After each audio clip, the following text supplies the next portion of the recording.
Nearly 4,000 years ago, societies were already facing a force that still shapes economies today: debt. In the cities of ancient Mesopotamia, borrowing was already part of everyday life. Farmers borrowed grain before harvest. Merchants borrowed silver to finance trade. Families borrowed simply to survive difficult seasons. These obligations were not informal promises. They were recorded carefully on clay tablets. Witnesses sealed the agreements. The tablets were stored as legal evidence. But debt had a dangerous property: it accumulated. When obligations grew faster than people could repay them, the consequences spread far beyond individual borrowers. By the early second millennium BCE, entire communities could be destabilized by unpaid loans. Land might be lost, families separated, labor tied to creditors for years. Debt was no longer just a private problem. It had become a political one. In response, the Babylonian king Hammurabi ordered something remarkable. He had the laws of his kingdom carved into stone. Among rules about contracts, wages, and property were detailed provisions regulating loans, interest, collateral, and repayment. The message was clear: debt would no longer exist without limits. Before coins, before banks, belief ruled the world. To understand why these laws mattered, we must look at how Mesopotamian economies functioned. Mesopotamia lay between the Tigris and Euphrates rivers and supported some of the earliest large urban societies. Irrigation agriculture allowed farmers to cultivate grain in an otherwise unpredictable landscape. These harvests supported growing populations and expanding trade networks. Cities such as Babylon, and Nippur became centers of administration and exchange. Temples and royal palaces managed large storage facilities where grain and other resources were collected, stored, and redistributed. Scribes documented land, labor, and supplies on clay tablets using cuneiform writing. Within this administrative system, credit became essential. Agriculture required investment long before harvest. Farmers needed seed grain, tools, animals for plowing, and labor to maintain irrigation canals. Merchants faced similar delays. Trade caravans could travel for months across deserts and river routes before returning with profit. Because production and repayment were separated by time, borrowing became normal. Loans appeared in two primary forms. Agricultural loans were measured in grain, usually barley. Commercial loans were measured in silver by weight. Both types were recorded on clay tablets, specifying the amount borrowed, the interest owed, and the repayment date. Interest was already a standard feature of Mesopotamian credit. Grain loans often carried interest rates around 30 to 33%. Silver loans were usually closer to 20%. These rates reflected real economic risk. Harvests could fail, floods could destroy fields, trade caravans could be delayed or lost entirely. Without interest, lenders would have little reason to risk their resources. But credit also created a growing danger.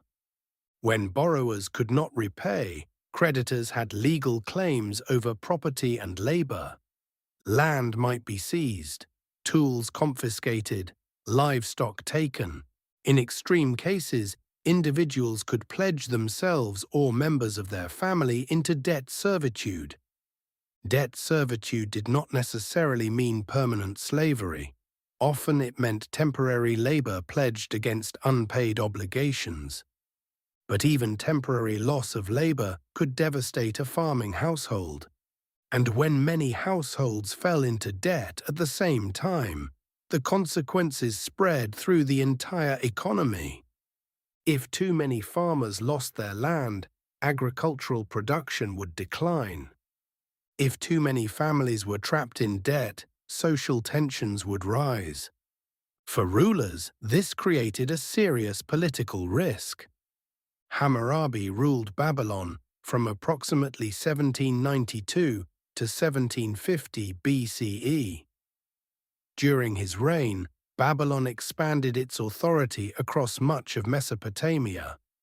Multiple cities were brought under a single political system. Managing such a territory required predictable laws. The code associated with Hammurabi contains nearly 300 legal provisions covering contracts, property disputes, wages, family relations, and criminal penalties. But a surprising number of these laws deal directly with debt. Several address agricultural loans. If a farmer borrowed grain to plant a crop and a natural disaster destroyed the harvest, repayment could be delayed. Interest would not accumulate during that year. The law recognized a simple reality: farmers could not control the weather. Without such protections, a single failed harvest could trap families in permanent debt. Other laws addressed collateral. Borrowers often pledged land or property as security. But the code limited how creditors could exploit that collateral. A lender who took possession of land could not simply claim it forever without legal process. Rules attempted to keep repayment arrangements within defined boundaries. The code also regulated debt servitude. Individuals pledged into service for unpaid debts could not be held indefinitely. In several cases, the maximum period was limited to 3 years. After that time, the person was to be released. These restrictions did not eliminate inequality. Wealthy landowners and merchants still possessed enormous advantages. But something important had changed. Credit relationships were no longer purely private agreements. They had become matters of state concern. The stone monument displaying Hammurabi's laws stood more than 2 meters tall. At its top, the king is shown receiving authority from the sun god Shamash, symbolizing divine legitimacy. Below that image, the laws were carved in dense lines of cuneiform script. Most people could not read them. Literacy was largely limited to scribes. But the monument still served a powerful purpose.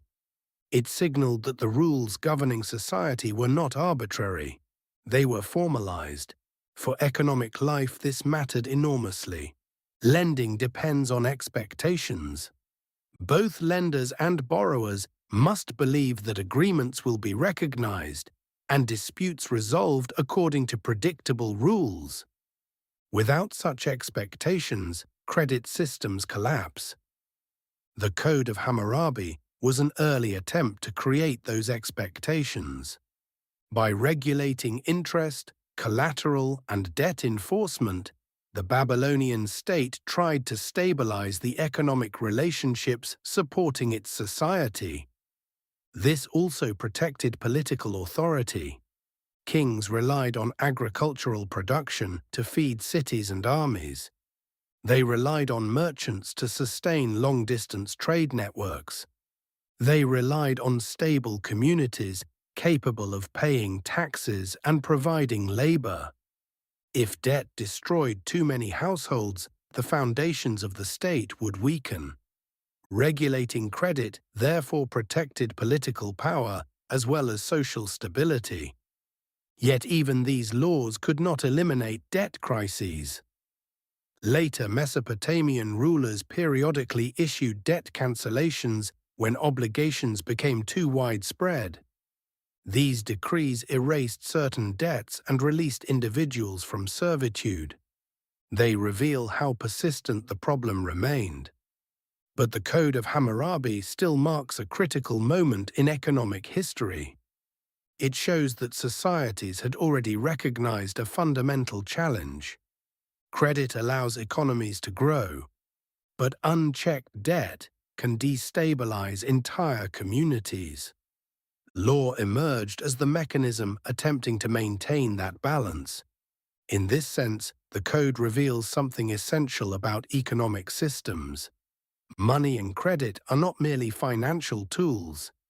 They are social agreements enforced by institutions. Without rules defining obligations and limits, financial relationships quickly become sources of conflict. The Babylonian attempt to codify debt law shows how early civilizations confronted this reality. Questions about lending, interest, and repayment did not begin with modern banking. They appeared at the very beginning of organized economic life. The Code of Hammurabi therefore marks an important turning point. It represents the moment when economic obligations became embedded within formal law. Debt was no longer simply a private agreement between individuals. It had become part of the political structure of society.